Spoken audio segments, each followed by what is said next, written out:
الصلاة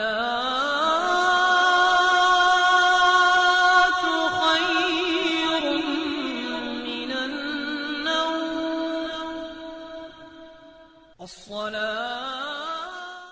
اعوذ باللہ من الشیطان الرجیم بسم اللہ الرحمن الرحیم السلام علیکم ورحمۃ اللہ وبرکاتہ۔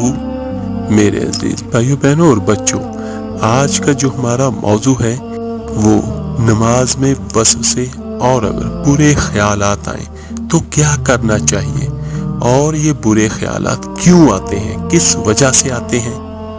میرے عزیزوں، یہ آج کل مسئلہ بہت عام ہے اور ہر کسی کے ساتھ یہ ہوتا ہے۔ میرے عزیز بھائیو، وسوسے آنے نماز میں کئی طرح کے ہوتے ہیں۔ میں فرداً ان کو بیان کروں گا اور ان کا حل بھی آپ کو قرآن و حدیث کی روشنی میں بیان کروں گا۔ ایک وسوسہ یہ آ گیا آپ کے ذہن میں کہ ہم ناپاک ہو گئے، کہ کہیں ہوا تو خارج نہیں ہوئی اور کہیں پیشاب کا قطرہ تو نہیں نکل گیا۔ تو میرے آقا کریم صلی اللہ علیہ وآلہ وسلم نے اس کے بارے میں فرمایا کہ جب تک 100% یقین نہ ہو وضو ٹوٹنے کا تو اس وقت تک یہی سمجھا جائے گا کہ وضو باقی ہے۔ اب بہت سارے لوگوں کے ذہنوں میں یہ بھی ہوتا ہے، یہ برے وسوسے جو ہیں یہ شیطان کی طرف سے آتے ہیں۔ تو بہت سارے لوگوں کو یہ بھی وسوسہ ہوتا ہے کہ پتہ نہیں یقین ہے نہیں ہے، وضو ٹوٹا یا نہیں ٹوٹا۔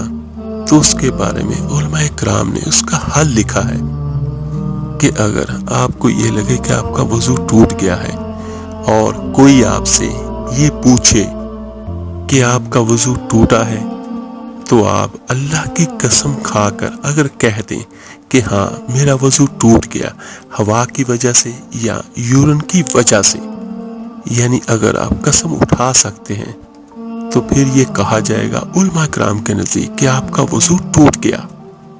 اور ایک اور وسوسہ یہ ہوتا ہے کہ ہم جو پڑھ رہے ہیں وہ صحیح پڑھ رہے ہیں یا نہیں پڑھ رہے، اور بعض اوقات کچھ لوگ اتنی زور سے پڑھتے ہیں کہ باقی ساتھی جو ساتھ کھڑے ہوتے ہیں ان کا دھیان بھی بھٹک جاتا ہے۔ میرے بھائیو، ایک بات ذہن میں رکھیے گا کہ اگر آپ سے کوئی بھول چوک، واقعی بھول چوک ہوئی، تو اللہ تعالیٰ اس کو اپنے فضل سے، اپنے کرم سے، اپنی رحمت سے آپ کو معاف کر دے گا۔ ہاں، جان بوجھ کر نہیں ہونا چاہیے۔ اگر آپ کو کوئی صورت اچھی طرح سے نہیں آتی تو اس کو یاد کر لیں۔ اگر آپ کو یاد بھی نہ ہو سکے تو کسی سے پڑھوا کر یاد کر لیں، اس میں کوئی حرج نہیں ہے۔ یہ وہ چیزیں ہیں جن میں ہمیں شرم نہیں کرنی چاہیے۔ جیسے میں یہ کہتا ہوں کہ میری عمر اس وقت 50 یا 60 سال کے قریب ہے، اور اگر میں کسی سے قرآن پڑھوں گا تو وہ کیا کہے گا یا کیا سمجھے گا۔ میرے عزیزوں، دنیا میں کسی کے پاس اتنا وقت نہیں ہے، دنیا بہت فاسٹ جا رہی ہے، اور اگر کوئی سوچتا بھی ہے آپ کے بارے میں تو سوچتا رہے۔ یہ وہ کام ہے جو ہمارے لیے بہت ضروری ہے، بلکہ سب سے ضروری یہی کام ہے کہ ہم اللہ کے دین کو سیکھیں، آقا کریم صلی اللہ علیہ وآلہ وسلم کی احادیث کو یاد کریں۔ تو یہ وہ کام ہے جو ہمارے دنیا میں بھی کام آئیں گے اور آخرت میں بھی انشاءاللہ تعالی ضرور ان کا فائدہ ہوگا۔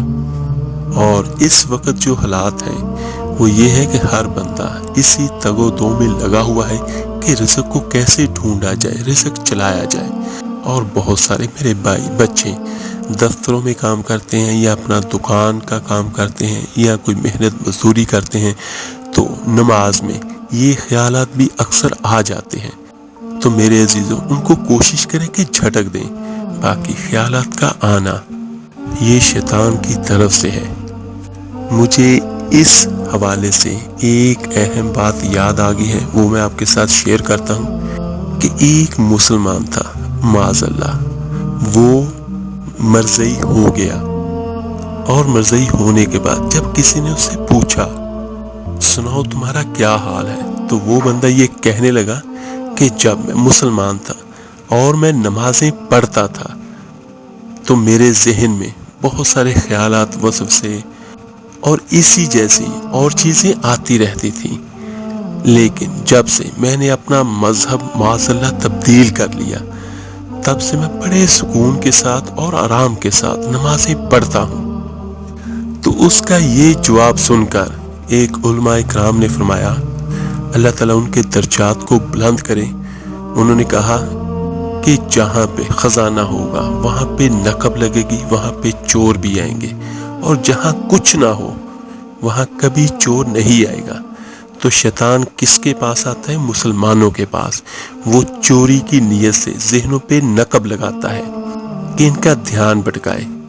اصل میں مسلمان ہے کیا؟ ایک خزانہ ہے۔ تو جو غیر مسلم ہو گیا وہ تو اللہ سے ویسے ہی دور ہو گیا، تو اس کو شیطان نے کیا بھٹکانا، کیا اس کو بہلانا اور کیا اس کو پھسلانا۔ تو صرف آپ یہ سوچیں کہ آپ نماز پڑھ رہے ہیں اور یہ اللہ تعالیٰ کی کتنی بڑی نعمت ہے کہ آپ اللہ کو سجدہ کر رہے ہیں۔ صرف یہ سوچیں اور اپنی نماز کو مکمل کریں۔ ایک روایت میں ہے کہ ایک صحابی رسول صلی اللہ علیہ وآلہ وسلم آقا کریم کے پاس حاضر ہوئے اور کہنے لگے، شیطان میری اور میری نماز کے درمیان حائل ہو گیا ہے کہ وہ مجھے نماز بھی بھلا دیتا ہے اور مجھے قرات بھی بھلا دیتا ہے۔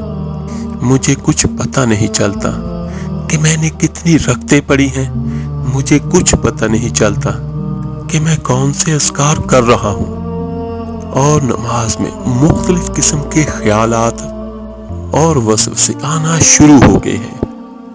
تو میرے آقا کریم صلی اللہ علیہ وآلہ وسلم نے فرمایا، اے میرے صحابی، یہ شیطان ہے جو تمہیں نماز میں مختلف خیالات ڈالتا ہے۔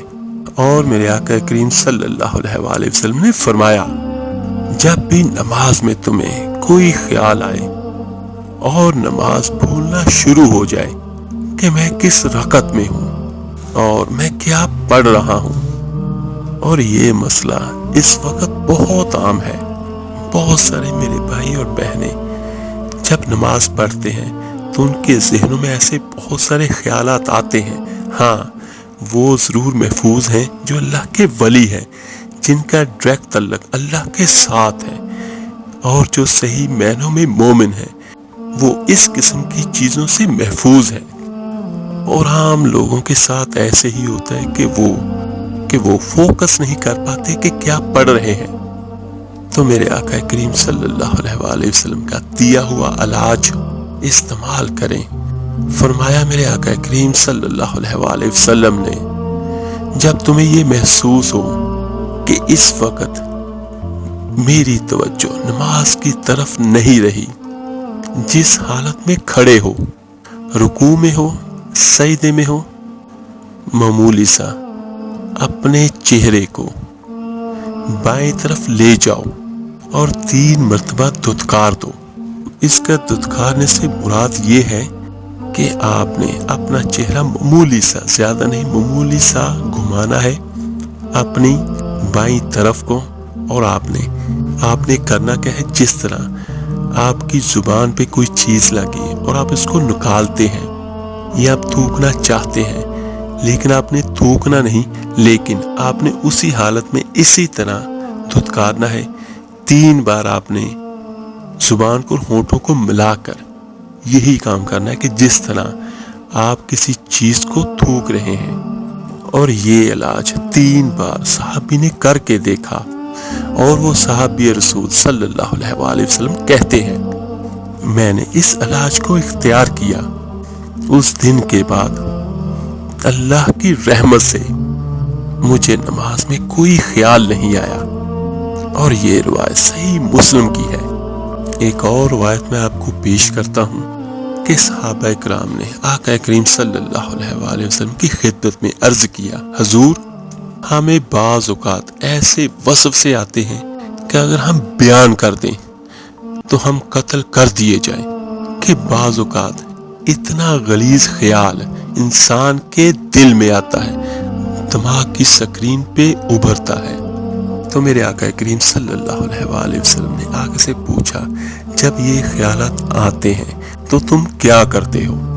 تو صحابہ اکرام نے فرمایا، یا رسول اللہ صلی اللہ علیہ وآلہ وسلم، ہم ایسے خیالات کو جھٹکنے کی کوشش کرتے ہیں، اور اس طرح کے خیالات کو جھٹکتے ہیں اور خوف زدہ بھی ہوتے ہیں اور اللہ کی پناہ میں آتے ہیں۔ ان کا ہم تو یہ کرتے ہیں۔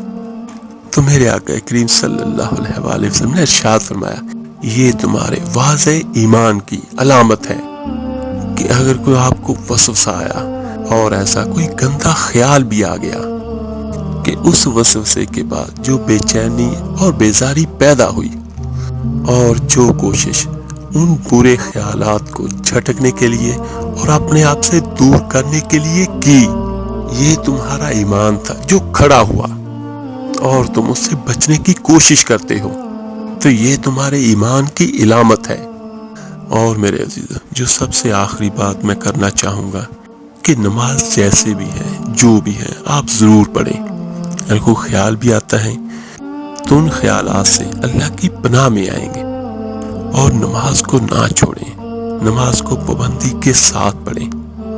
اگر کوئی خیال آ گیا، کوئی بھول اور چوک ہوگی، آپ کو کوئی آیت یاد بھول گئی، تو اللہ تعالیٰ ہر چیز کا جاننے والا ہے۔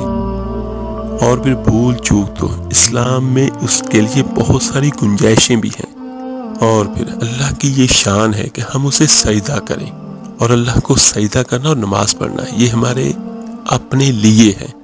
اللہ کو اس کا کوئی فائدہ نہیں، لیکن ہمیں یہ فائدہ ہے کہ جس نے ہمیں پیدا کیا اور جو ہمیں رزق دیتا ہے، ہم اس کا شکر بھی ادا کریں اور اس کو سجدہ بھی کریں۔ اور نماز تو وہ عمل ہے جس کا قیامت کے دن سب سے پہلا جو سوال ہوگا وہ نماز کے بارے میں ہوگا۔ اور جب آپ نماز پڑھ لیں تو دعا کریں، اور دعا میں یہی کریں کہ اے میرے اللہ، جیسی بھی ہے، جو بھی ہے نماز، تو قبول کرنے والا ہے، اپنے فضل سے، اپنے کرم سے، اپنی رحمت سے اس کو قبول فرما لیں۔ ہماری ٹوٹی پھوٹی نمازوں کو اللہ تعالیٰ سے دعا ہے، اللہ تعالیٰ آپ کو، مجھے، ہم سب کو ذوق اور شوق کے ساتھ نماز پڑھنے کی توفیق عطا فرمائے۔ آمین ثم آمین۔ آپ میرے لیے دعا کیجیے گا، میں آپ سب کے لیے ضرور دعا کروں گا، اور اس ویڈیو کو لائک اور شیئر ضرور کیجیے گا صدقہ جاریہ سمجھ کر۔ تو ملتے ہیں جلدی انشاءاللہ تعالیٰ ایک نئی وظیفہ عمل کے ساتھ۔ اپنا بہت بہت خیال رکھیے گا۔ اللہ حافظ۔